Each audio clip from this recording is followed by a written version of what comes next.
प्रचंड मोदी लहर में कांग्रेस की हो गई ऐसी हालत, अपनी कांग्रेस को वोट नहीं दे पाएगा गांधी परिवार।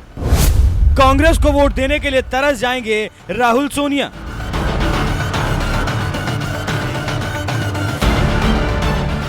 जिस कांग्रेस ने 70 सालों तक देश पर राज किया, जिस कांग्रेस ने देश को नेहरू, इंदिरा, राजीव गांधी, मनमोहन सिंह जैसे प्रधानमंत्री दिए, आज उसी कांग्रेस की मोदी ने ऐसी हालत कर दी कि इस बार के लोकसभा चुनाव में गांधी परिवार अपनी ही पार्टी कांग्रेस को वोट देने के लिए तरस जाएगा।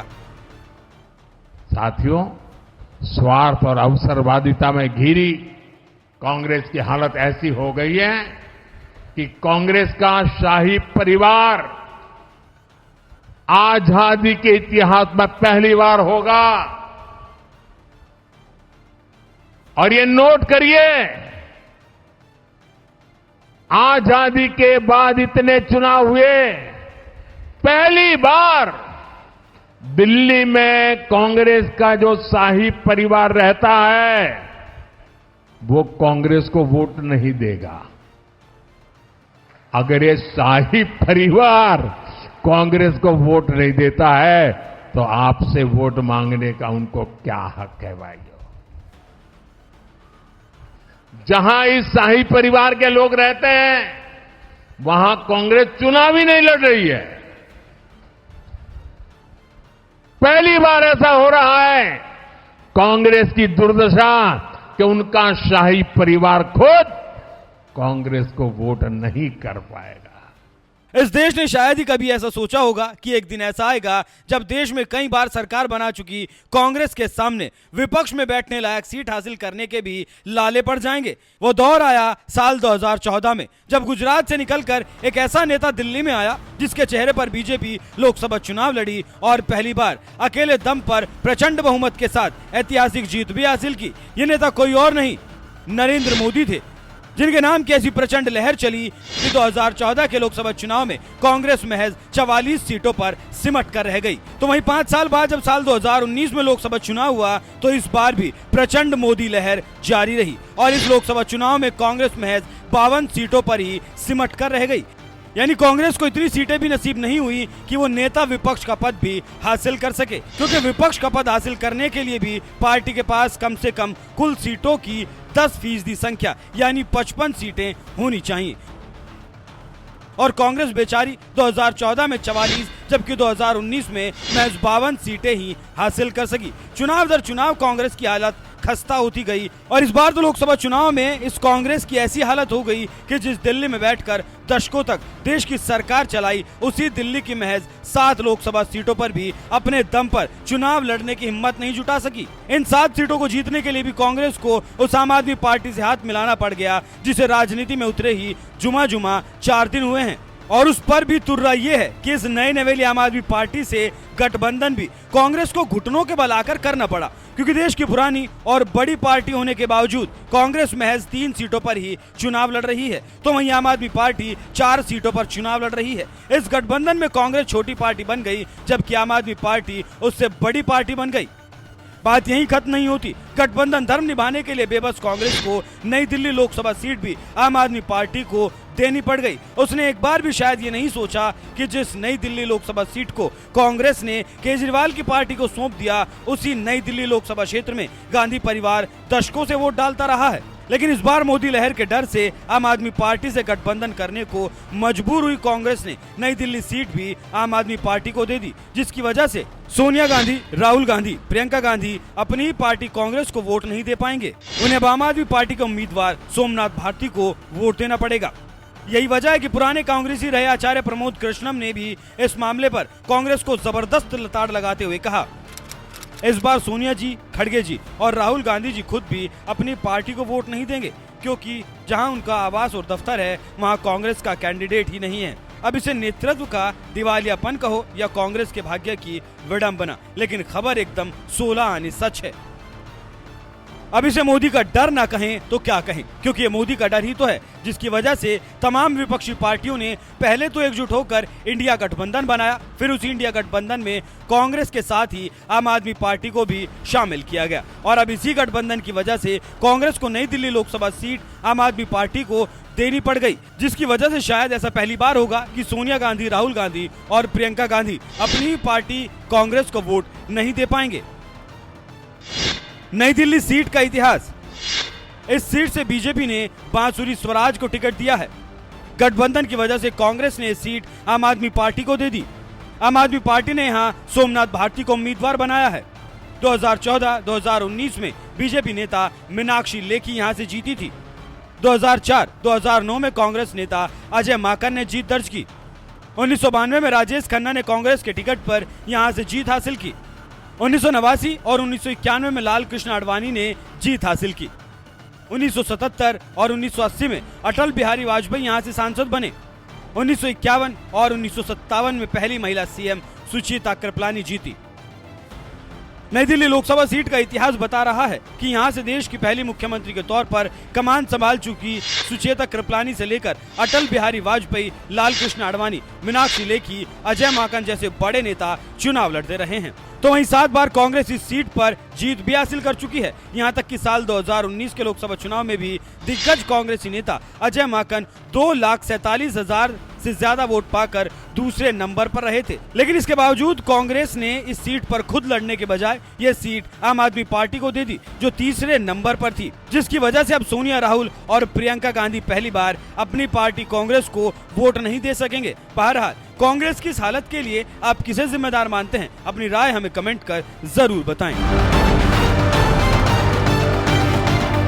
साथियों, स्वार्थ और अवसरवादिता में घिरी कांग्रेस की हालत ऐसी हो गई है कि कांग्रेस का शाही परिवार आजादी के इतिहास में पहली बार होगा। और ये नोट करिए, आजादी के बाद इतने चुनाव हुए, पहली बार दिल्ली में कांग्रेस का जो शाही परिवार रहता है वो कांग्रेस को वोट नहीं देगा। अगर ये शाही परिवार कांग्रेस को वोट नहीं देता है तो आपसे वोट मांगने का उनको क्या हक है भाइयों? जहां इस शाही परिवार के लोग रहते हैं वहां कांग्रेस चुनाव ही नहीं लड़ रही है। पहली बार ऐसा हो रहा है। कांग्रेस की दुर्दशा कि उनका शाही परिवार खुद कांग्रेस को वोट नहीं कर पाएगा। इधर राजस्थान में क्या हो रहा है? हमारे यहां कांग्रेस के नेता घर घर जाकर के क्या कह रहे हैं? कांग्रेस को वोट मत दो।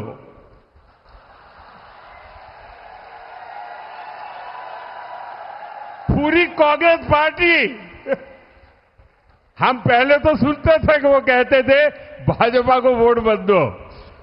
यहां पर पूरी कांग्रेस पार्टी घर घर जाके कह रही है कांग्रेस को वोट मत दो। दिल्ली में शाही परिवार कांग्रेस को वोट नहीं देता, यहां कांग्रेस कहती है कांग्रेस को वोट मत दो। ये हाल है इस पार्टी का, इस पर आप भरोसा कर सकते हैं? भाइयों बहनों, इन दिनों जो लोग कांग्रेस छोड़कर के बाहर निकले हैं वे एक बात बड़ी गंभीरता से बताते हैं। वो सारे लोग कह रहे हैं कि कांग्रेस अब कांग्रेस नहीं रही है। अब कांग्रेस अर्बन नक्सलों के कब्जे में चली गई है। कांग्रेस अब वामपंथियों के चंगुल में फंसी हुई है। तो हमारे एक मित्र ने उनको पूछा कि आप ये कैसे कहते हैं? तो उन्होंने कहा उनका मैनिफेस्टो देख लीजिए, इस बार का कांग्रेस का मैनिफेस्टो देख लीजिए। कांग्रेस ने अपने मैनिफेस्टो में जो कहा है वो चिंताजनक है, गंभीर है। और ये माओवाद की सोच को धरती पर उतारने की उनकी कोशिश है। उन्होंने कहा है कि अगर कांग्रेस की सरकार बनेगी तो हर एक की प्रॉपर्टी का सर्वे किया जाएगा। हमारी बहनों के पास सोना कितना है उसकी जांच की जाएगी, उसका हिसाब लगाया जाएगा। हमारे आदिवासी परिवारों में चांदी होती है, सिल्वर कितना है उसका हिसाब लगाया जाएगा। सरकारी मुलाजिमों के पास कितना जगह है, क्या है, पैसे कहां है, नौकरी कहां है, उसकी जांच की जाएगी। इतना ही नहीं, आगे क्या कहा है, ये जो गोल्ड है बहनों का और जो संपत्ति है ये सबको समान रूप से वितरित कर दी जाएगी। क्या ये आपको मंजूर है? क्या आपकी संपत्ति सरकार को हटने का अधिकार है? क्या आपकी संपत्ति को, आपने मेहनत करके कमाई हुई संपत्ति को सरकार को ऐंठने का अधिकार है? क्या उस संपत्ति को मेरी माताओं और बहनों की जिंदगी में सोना वो सिर्फ शो करने के लिए नहीं होता है, उसके स्वाभिमान से जुड़ा हुआ है। उसका मंगलसूत्र वो एक सोने का कीमत का मुद्दा नहीं है, उसके जीवन के सपनों से जुड़ा हुआ है। तुम उसे छीनने की बात कर रहे हो अपने मैनिफेस्टो में। गोल्ड ले लेंगे, सबको वितरित कर देंगे। और पहले जब उनकी सरकार थी उन्होंने कहा था कि देश की संपत्ति पर पहला अधिकार मुसलमानों का है। इसका मतलब ये संपत्ति इकट्ठी करके किसको बांटेंगे? जिनके ज्यादा बच्चे हैं उनको बांटेंगे। घुसपैठियों को बांटेंगे। क्या आपकी मेहनत की कमाई का पैसा घुसपैठियों को दिया जाएगा? आपको मंजूर है? ये कांग्रेस का मैनिफेस्टो कह रहा है कि वो माताओं बहनों का सोने का हिसाब करेंगे, उसकी जड़ती करेंगे, जानकारी लेंगे और फिर उस संपत्ति को बांट देंगे। और उनको बांटेंगे जिनको मनमोहन सिंह जी की सरकार ने कहा था कि संपत्ति पर पहला अधिकार मुसलमानों का है। भाइयों बहनों, ये अर्बन नक्सल की सोच, मेरी माताओं बहनों, ये आपका मंगलसूत्र भी बचने नहीं देंगे, यहां तक जाएंगे मैं कहना।